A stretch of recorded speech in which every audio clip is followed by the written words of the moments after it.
Spelling in music. What are you talking about? Welcome back. It's lesson 5 in our 6-lesson series on intervals in music. If you ever wondered why it's a C sharp and also a D flat, could be one, could be the other, we're going to tell you the right note to choose, and we call that spelling. And we're going to do that right now. Spelling in music. Are you kidding me? I hated spelling. I'm actually really bad at spelling, but I'm good at spelling in music.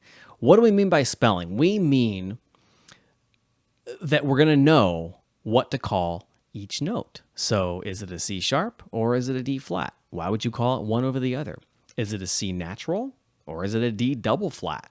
You could do that. You could flat D twice, and we do that. But why? Why would you choose one note over the other? Well, we call that spelling, using the appropriate note for the given circumstances. And it really depends on circumstances. I'm going to make this super easy for you today. We're actually going to count on our fingers coming up. That's how easy this is going to be. But that's what spelling is. It's saying, look, I've got a scale, I've got a chord, I'm in a certain key, I'm in whatever musical environment I find myself in. Well, there is a sort of correct and maybe a not correct or an alternate way of choosing what note you want to communicate to someone. Is it an F sharp? Is it a G flat? Let's count on our fingers. Now here's the rule. Every scale must contain, because it's been determined that it must, one of each letter. In other words, I'm going to have an A, and I'm going to have a B, I'm going to have a C, and a D, and an E, and an F, and a G. And there I've got a 7-note scale. I've got all 7 letters that I use in music. We're going to absolutely have one of each of those. We're not going to have more than one of any of them, and we're also not going to have less than one of any of them. Okay, wearing my guitar here today just because guitar, and I'm going to play an A scale because A scale, and who doesn't love a good A scale? So we're gonna talk about some intervals off of A, and we'll decide what we want to call those. Now here's my scale. Right, I'm just playing 1, 2, 3, 1, 2, 3 from my A major scale. So we've determined this is the third of A. And I say, I want to know what note that is. Now, I'm not going to get into how to find what note that is. I've got a lesson on that. Check that out if you need to. But what we are going to do is we're going to say, I've determined that this is either a C sharp or a D flat. So if I've got an A, this is a B. And I can count that on my fingers. If A is 1, B is 2. That's easy. Okay. So what is 3 going to be? Well, A, B, C. 3 is going to be some kind of C. Now, we don't know. Just by counting on our fingers, we don't know if that's a C sharp or a C flat or a C natural, a C double sharp or something crazy. So again, we've determined already this is either a C sharp or a D flat. And I'm going to choose C sharp. If it's the third of A, I'm going to call it a C sharp. Because remember, if A is 1, B is 2, C is 3. So we're going to go ahead and call that a C sharp. If it was a D flat, you'd be trying to communicate to me that you're using a diminished fourth. Remember, we talked about that in lesson 3, that we don't use diminished fourths really very much. We're usually going to call them major thirds. So unless you're trying to say that's a diminished fourth I'm using, then we're going to go ahead and we're going to call that a C sharp, not a D flat. Let's take a new scale. Let's take say a B flat minor. Okay, so here's my B flat right there, 6th fret on my low E string. Here's my minor scale. Okay, it's my minor scale. So if we're at B flat, let's take the let's take the 4th. Okay, here's my 1, here's my 4. You know that already because you learned those patterns, didn't you? And if this is a 4, I go, why am I going to call that note? I'm all stressed out now. And this is a D, so I could call that note a D sharp. And so I go, well, you know what? I'm just going to do that. I see the D, I see the D sharp, and I'm in the key of B flat. And I say, hey, play a D sharp. We have to think about that for a second. If we're in B flat, what number is D? Okay, B, C, D. So D is the third. It's a third of B. Any B will have some kind of D as its third. Because if B is 1, C is 2, D is 3. Doesn't matter if B is flat, D is still 3. Not necessarily D natural, but some kind of D. D is the letter name that we're going for. So if I was playing my 4th, remember I'm playing my 4th here, and I say I'm on 1 and I'm going to 4. then that 4 can't be any kind of D. It has to be, let me figure this out here. B, C, D, E, 4. I'm just counting on my fingers. It's that simple. I got to have some kind of E for my 4. And I go, okay, well, I definitely want this to be a 4, and I'm thinking of this as a 4, and that means that this must be, let's see, the E is there. Oh, this must be an E flat. There you go. So we can make a rule now, or we can, make a note of it that if you're on B flat, if you're thinking of B flat as 1, then the 4th of B flat would be an E flat. Let's keep going. Let's say I've got 4, 5, and then 6. Up here on 6, man, we're really getting up there, aren't we? Okay, 6. I know that this note here is a G, and this note here is an F. So we're thinking probably going to call it like an F sharp. Maybe a G flat. So what do you think? B, C, D, E, F. I'm on 5. My F is my 5th, some kind of 5th. So I'm not going to call it an F. I'm going to go ahead and call it a G, but flat, because G is my number 6 if B is 1.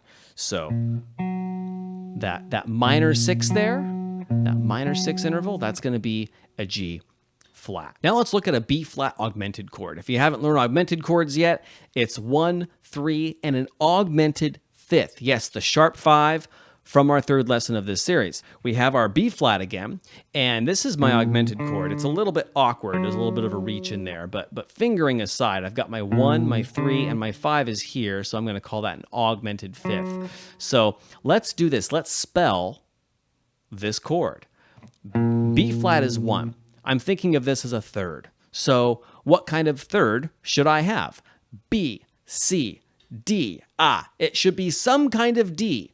My 1 is some kind of B flat in this case. My 3 must be, because it's been decreed by Alex and the rest of the musical community, it must be some kind of D. In this case, that's just a D. That's a D natural. Cool. Don't have to adjust it. Don't have to think about it.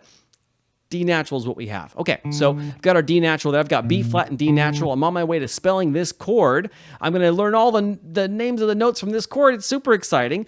And up here is my 5. Now, what is 5 in B flat? It's some kind of B, C, D, E, F. F is 5. If B is 1, some kind of B is 1. Some kind of F must be the 5th. So there's my 5, right? But I don't want a 5 today. I want an augmented 5. And just a little bit ago, we were calling B flat 1. We were calling this same note, that same fret, we were calling a G flat, because we were thinking of it as a minor 6. Now, just because of tradition, I'm going to build a chord that requires me to think about it as an augmented 5th. Okay, the sharp 5. In that case, I'm going to say I've got a B flat, I've got a D, and I've got an F sharp. 1, 3, augmented 5. The F is sharp because we've raised the 5 versus the G flat, where we were actually thinking of that as a number 6 in our scale or in our chord. Why? Why is this important? Why is it important to say, oh, you got to say it's an F sharp and not a G flat. Oh, but you're using it that way. And so now you got to call it something else. I know. It seems like a lot of red tape. It seems like we're just kind of making rules to make rules. But if we're all educated the same way, okay, then we can expect certain things when we see them. Imagine the word there. Over there, their dog, or they're really annoying me, right? So 3 different uses of the word there. Isn't it helpful when you're reading? Isn't it helpful to have multiple uses of, well, there are multiple uses. I just told you that, but isn't it helpful to have multiple spellings? If they were all spelled the same, that'd be okay. We could do that. But it's a little bit easier for the reader to know exactly how that word is being used. Now, they would figure it out in context. And there's, of course, lots of words that are only spelled one way, and they have multiple meanings, of course. But we learn to expect it a certain way. Now imagine this. Imagine that you've learned the 3 spellings of the word there, and there, and someone wrote a book and they only knew one way to spell it. Wouldn't you be so frustrated and confused as a reader? Like, I'd be kind of mad at the book. I'd be like, come on, book, what's your deal here? Let's take a C chord. Now, let's say we've got a C and an E and a G. And we're going to just say this is on sheet music, or it could be written out like this, doesn't matter. But in any context, if I see the C and the E and the G, I go, oh, that's a C chord. And my brain, boom. I mean, I've seen that, a million times. I know that's a C chord. Now, an E could be an F flat. That's possible. I know you normally wouldn't call it that, but you could definitely call it that. Let's say you said C and F flat and G. And if you're used to seeing a C chord, now whether this is written out like I'm writing it here or whether it's on sheet music, this is going to be really super confusing. F flat, oh, that's so weird. What are they doing there? You go, oh, I see what they're doing. They don't really know the rules of spelling and music. And so it's confused me as a player. We were looking at B flat minor before. So B flat minor is going to be a B flat, a D flat, and an F. Because if B is 1, right? C is 2, D is 3 is some kind of D. In this case, it's a flat 3, and F is going to be my 5 because I've got the E in here. So I've checked that out, and I said, yeah, that's definitely how I spell a B flat chord. I go ahead and learn that and commit it to memory because I am a dedicated musician who practices every day and learns to spell my chords. And I go and I read in some book somewhere that someone says, I want you to play a B flat and a C sharp and an F. I go, oh, that's really weird. Oh, the C sharp. Oh, maybe that's what is that? It's a 2. Oh, I see what you're doing. You meant D flat. That's what you're doing. And so it really pulls me out of the experience of reading the music. We want to make that as easy as possible. And we do that by putting us all on the same page, right? In this case, it's a page is a screen. And I've hidden my B flat. See, there's the B flat there. And so, yeah, we got to learn these rules. We got to say, okay, is it a D flat? Is it a C sharp? And you don't have to, you certainly don't have to. But if you want to fully join the musical community and learn things the same way, then we learn spelling and music. And again, it's as easy as just counting on your fingers. That's the lesson for today. I hope you enjoyed it. I hope to see you in our final lesson. Next lesson is the final lesson in this series. I can't believe we're almost through it. And the next one, what do we do in the next one? I don't even know. We will be going over inversions. We're going to talk about what happens when you turn an interval upside down. We're gonna learn some really simple rules surrounding that. It's really easy, and we'll talk about maybe why again you'd want to do that. My name is Alex, and you know where to find me. Why you gotta be all confusing all the time?